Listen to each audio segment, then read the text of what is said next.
नमस्कार, good morning. कैसे हो सारे? आज ये भी नहीं पूछेंगे तैयारी कैसी चल रही है, क्योंकि जिनकी तैयारी की उनकी चर्चा करते हैं। एमपी में पटवारी का पेपर हुआ। कहा? मध्य प्रदेश में। और वो पटवारी में जो अच्छी रैंक आई, उससे इंटरव्यू में पूछा गया मध्य प्रदेश की राजधानी क्या है। उसने बताई दिल्ली। मध्य प्रदेश की राजधानी दिल्ली। मैं बड़ा अचंभित हुआ कि यार ये ऐसे कैसे हो सकता है कि पटवारी में सिलेक्शन हुआ। लेकिन फिर मैंने राजस्थान के थानेदारों के इंटरव्यू देखे तो मुझे पता चला कि ये कैसे हो रहा है, किस प्रकार हुआ। एसआई की भर्ती पिछली सरकार ने करवाई थी। उसके बाद उसी समय जब सरकार ने भर्ती कराई, उसी समय इंटरव्यू भी वायरल हुए।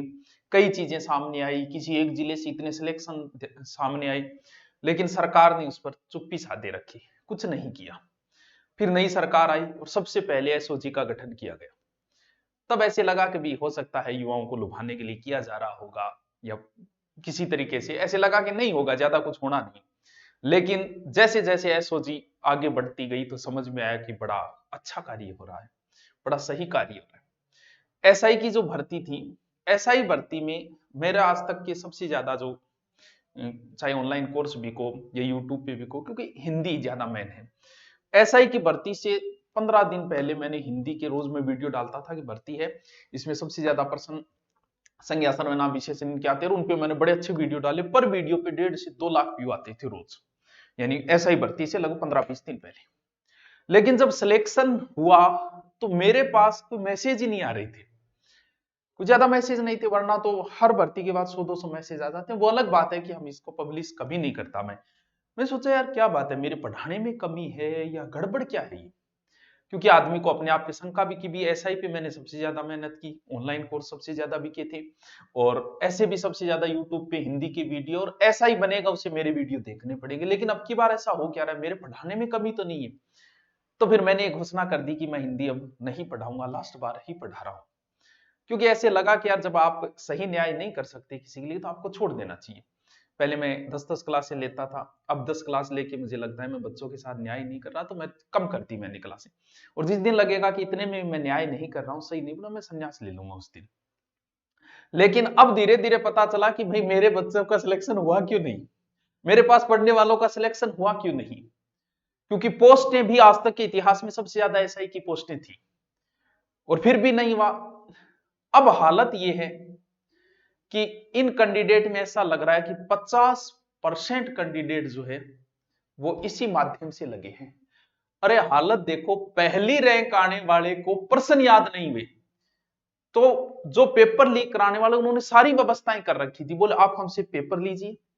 अगर पेपर के अंदर आपको पेपर याद ही नहीं हो रहा, क्योंकि नहीं पढ़ने वालों को याद हो ही नहीं सकता। जैसे मैं वर्ल्ड हिस्ट्री आपने कभी नहीं पढ़ी, मैं वर्ल्ड हिस्ट्री के 20 क्वेश्चन दूं आपको कि एक दिन में याद कर, नहीं कर पाओगे। याद याद वही कर पाएगा जिसने पढ़ा हो।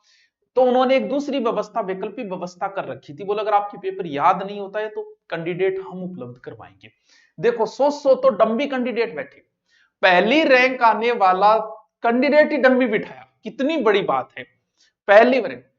और आदमी जब स्वयं कोई गलती कर दे, स्वयं चोर हो, तो वो सामने नहीं आ पाता। पहली बार ऐसा हुआ जब एसआई का रिजल्ट आया तो ना तो फेसबुक पे कोई पोस्ट, जो इनका सिलेक्शन हुआ ना वो खुद पोस्ट डाल रहे हैं, ना वो वर्दी के साथ फोटो खिंचा रहे हैं, ना वर्दी के साथ वीडियो बना रहे हैं, आते हुए जाते हुए बालम थानेदार गाना लगा के। मैंने कहा यार कितने संस्कारी बच्चों का सिलेक्शन हुआ है। लेकिन बात यह है कि आदमी जब स्वयं चोरों सामने आना ही नहीं था, वरना पहली रैंक अब से पहले आरएस में भवानी सिंह चारण की आई थी, सब जानता पूरा राजस्थान। फिर दूसरी रैंक मुक्ता मैडम की आई, पूरा राजस्थान जानता था। इस बार एसआई की पहली रैंक आई, उसे एसआई की पहली रैंक के रूप में जाना ही नहीं गया, अब जानने लगे किसकी आई जब वो पकड़ा गया। अब खुद सोच लो आप, वरना तो पहली रैंक एसआई आई, दूसरी तीसरी रैंक आई, अगर उन्हें अच्छा नॉलेज हो तो वो तुरंत आते यूट्यूब पे, अच्छा ज्ञान देते लोगों को, अच्छा नॉलेज देते, अब तक तो करोड़ों के कोर्स बेच जाते। ऐसा कर सकते थे, लेकिन करे कहां से, पर्सन ही याद नहीं हो रहे, कैंडिडेट डम्मी बैठाना पड़ा उनको। इंटरव्यू के बाद में हालत देखो, स्टेशनरी की दुकान चलाता था, थानेदार बन गया, एडिशनल एसपी बन के रिटायरमेंट होगा। ऐसे लोग आए हैं बेईमान करने वाले। और जो लोग पकड़े गए उनके परिवार के सदस्य भी ज्यादातर पुलिस नौकरी में, परिवार के सदस्य। अब उन्होंने पेपर की व्यवस्था करके दी, किसी के बाप ने करके दी, किसी के भाई ने करके दी।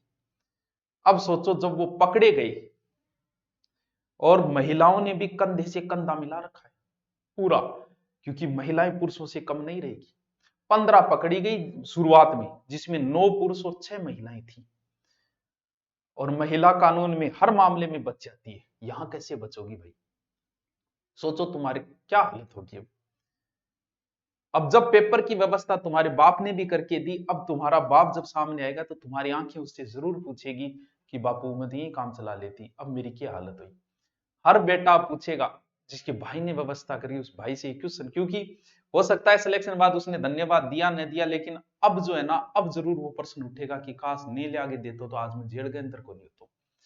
साधन में सुख नहीं है, सुख जीवन की एक कला है। सिर्फ नौकरी सब कुछ नहीं। आपने 22, 23, 25 लाख रुपए दिए यार, अच्छे से अच्छा बिजनेस भी आप कर सकते थे। जिनके नौकरी नहीं है, क्या वो भूख थोड़ी मर रहे हैं? आप भी ज्यादा नौकरी वालों को न करके बिना नौकरी वालों को ज्यादा जानते हो आप।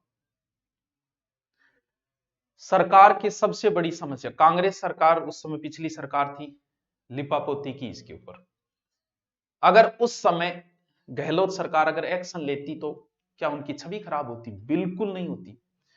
यूपी के अंदर पेपर आउट हुआ, राजस्थान यूपी पुलिस का, तुरंत योगी जी आके बोले सब पे कार्रवाई करो, पेपर दोबारा होना चाहिए। उनकी छवि में कोई कमी नहीं आई, छवि में सुधार हुआ। बोल वाह क्या एक्शन दिया। उस समय अगर सरकार एक्शन लेती, सरकार ने सोचा हमारी छवि खराब होगी, लेकिन एक्शन नहीं लेने से उसकी छवि खराब हुई। आज समस्या यह कि अब बीजेपी सरकार क्या करेगी? इस पेपर को अगर रद्द करती है तो कांग्रेस सरकार की छवि खराब, अगर नहीं करती है तो इसकी खराब। अब करेगी क्या? ये फैसला क्या करेगी? क्योंकि 50% कैंडिडेट जब ऐसे आ गए हैं और वो फील्ड में जाएंगे तो क्या करेंगे वो?